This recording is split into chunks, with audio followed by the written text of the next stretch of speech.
Hi everyone. आज मैं कविता पढ़ाने वाला हूँ। मैं समुंदर सीलिंग के आया हूँ। मैं यहाँ ये कविता पढ़ाने वाला हूँ। आज कुछ नया है। आज मतलब मुझे कविता का नाम है नवनिर्माण और मुझे ये कविता पढ़ानी थी, तो मैंने सोचा कि क्या नया क्या करूँ मैं ऐसे कि थोड़ा मज़ा आए।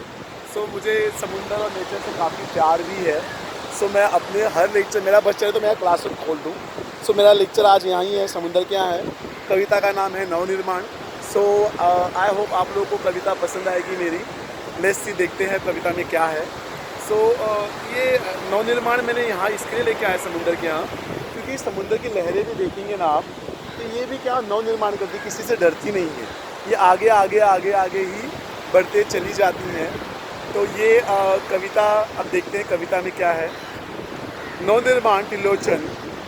कवि परिचय। त्रिलोचन जी का जन्म 20 अगस्त 1917 को उत्तर प्रदेश में सुल्तानपुर जिले के कटघरा चिरानी पट्टी में हुआ।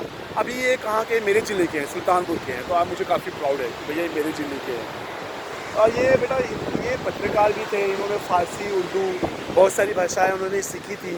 और पत्रकार के साथ भी क्या थे कि भैया इनका जो रवैया था पत्रकार का, मतलब वो काफ़ी, कभी इन्होंने कभी भी ऐसे नहीं कि बाबा कि ये चीज़ होनी चाहिए कि नहीं होनी चाहिए। समाज के प्रति उनका हमेशा जो उत्तरदायित्व था वो काफ़ी बड़ा था।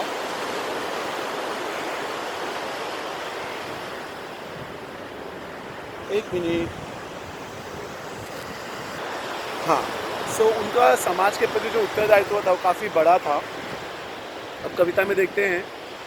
पाठ का परिचय। प्रस्तुत चतुष्पादियों में कवि का आशावादी दृष्टिगोचर होता है। आशावादी दृष्टिगोचर मतलब कवि हमेशा क्या चाहते थे कविता के लिए कि हमेशा इंसान को आशावादी होना चाहिए।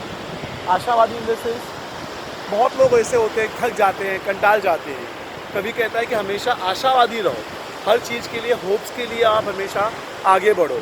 यदि आपने किसी चीज़ की आशा ही नहीं होगी तो आपकी ज़िंदगी जीने का कोई मतलब ही नहीं होगा। यानी कवि यहाँ क्या कहता है कि हमेशा कवि कहता है कि आशावादी इंसान को होना चाहिए। हवा काफ़ी तेज़ है तो मुझे संभाल कर पढ़ाना पड़ेगा। वर्तमान समय में सामान्य मनुष्य के लिए संघर्ष करना अनिवार्य हो गया है। कवि मनुष्य को संघर्ष करने और अंधेरा दूर करने की प्रेरणा देता है। अब अंधेरा दूर करना मतलब कौन सा अंधेरा? समाज में जो ऊंच नीच सब कुछ बढ़ा हुआ है, फैला हुआ है, वो समाज का वो दूर करने के लिए कवि कहता है। कवि मनुष्य को जीवन में व्याप्त अन्याय, अत्याचार, विषमता और निर्बलता पर विजय पाने के लिए कवि बल और साहस एकत्रित करने का आह्वान करते हैं। न्याय के लिए बल का प्रयोग करना समाज के उत्थान के लिए श्रेयस्कर होता है। इस सत्य से भी कवि अवगत कराते हैं। कवि का मानना है कि समाज में समानता, स्वतंत्रता तथा मानवता के स्थापित करना हमारे जीवन का उद्देश्य होना चाहिए। मतलब कवि क्या कहता है, भैया आपके पास ताकत है, आपके पास पावर है, उस ताकत का, उस पावर का उचित प्रयोग करो, ना कि आप लोगों को सताने के लिए, लोगों को हैरान करने के लिए। यदि आपके पास ताकत है, आप ताकत का प्रयोग आप लोगों की भलाई के लिए नहीं करोगे तो आपका क्या मतलब है? आप जी सकते हो क्या?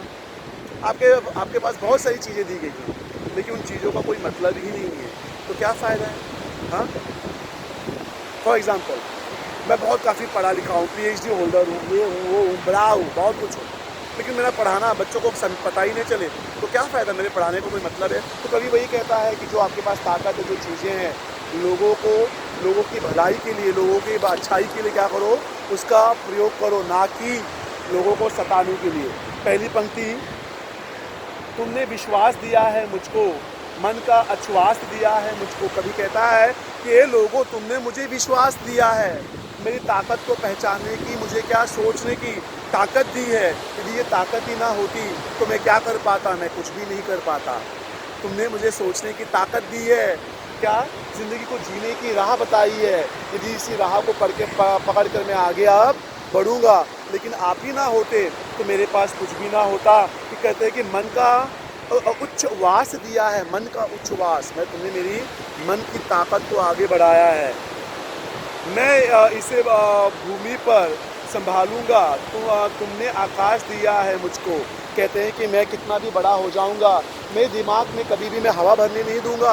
तुमने मुझे सर आँखों पे बिठाया तो इसका मतलब ये नहीं है कि मैं इस भूमि को, इस धरती को मैं भूल जाऊंगा, बल्कि क्या करूंगा, मैं ऊंचा सोचूंगा, लेकिन मेरे कदम कहाँ रहेंगे, इस धरती पे रहेंगे। मैं कभी भी ये नहीं सोचूंगा कि लोगों ने मुझे सर आँखों पे बिठाया है, इसका मतलब मैं लोगों को तकलीफ दूँ। नहीं, मैं लोगों के भले के लिए करूँगा। सूत्र यह तोड़ नहीं सकता, तोड़ कर जोड़ नहीं सकता, सूत्र में ये तोड़ नहीं सकता। कौन सा सूत्र में तोड़ नहीं सकता? कौन सा सूत्र?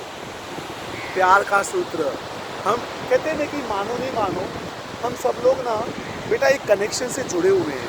आप, मैं, हर कोई। कहते हैं इतनी बड़ी कायनात में आपसे मिलना ये इत्तेफाक थोड़ी है। खुदा ने कुछ सोचा होगा तो जाके मुझे आपके झोले में भेजा होगा। आपसे मिलना कोई इत्तेफाक नहीं है। खुदा ने कुछ सोचा होगा तुम्हारे लिए तो जाकर मुझे आपके लिए बनाया होगा। तो हमारे जो रिश्ते जुड़ते हैं ना, वो रिश्ते कुछ ऐसे नहीं होते हैं।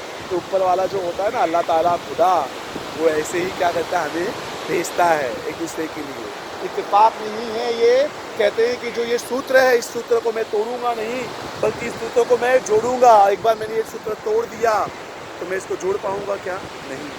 कहते ना, रहमन धागा प्यार का ना तोड़ो चिपकाए, जुड़े तो फिर क्या होए, गठ पड़ जाए। एक बार रिश्ते में गांठ पड़ जाती है तो रिश्ते वापस जुड़ते हैं क्या? रिश्ते कभी भी नहीं जुड़ते हैं। दिल में वो गांठ बनी रहती है। हम कितनी भी कोशिश करें, इंसान के जो कहते हैं ना प्यार भरे शब्द होते हैं ना, तो कभी ना हम भूलते नहीं है। कहते हैं ना, बोलने के पहले अल्फाज हमारे हक में होते हैं, अल्फाज हमारी मुट्ठी में होते हैं। अब बोलने के बाद आप अल्फाजों के मुट्ठी में होते हो। किसी को आपने गाली दे दी, वो गाली क्या वापस दे सकते हो क्या? नहीं। तो कभी वही कहता है कि इस सूत्र को मैं ना तोड़ सकता हूँ, और तोड़ने के बाद समझो मैंने तोड़ भी दिया तो इसे मैं जोड़ नहीं सकता हूँ। व्यामों में जाए, कहीं भी उड़ जाए, भूमि को छोड़ नहीं सकते। कभी क्या कहता है कि मैं दुनिया में कहीं भी जाऊँ, आकाश में मैं कहीं भी उड़ूँ, कहीं भी मैं परिंदे का पंख फैलाऊँ, लेकिन मैं अपनी इस भूमि को छोड़ नहीं सकता, मैं अपने लोगों को छोड़ नहीं सकता, अपने रिश्तों को मैं तोड़ नहीं सकता। तो कभी वही कहता है नव निर्माण, कि हमें नव को निर्माण करना है, नई चीज़ें बनानी है, तो हमें क्या करना है, आगे बढ़ना है। और इस समुद्र की तरह इस लहरों को कोई तोड़ सकता है? हाँ, कोई रोक सकता है? इस लहरों को कोई नहीं रोक सकता है। कि इस लहरों की तरह ज़िंदगी में आगे बढ़ते चलो और बढ़ते चलो। आज के लिए इतना काफ़ी है। So thank you very much.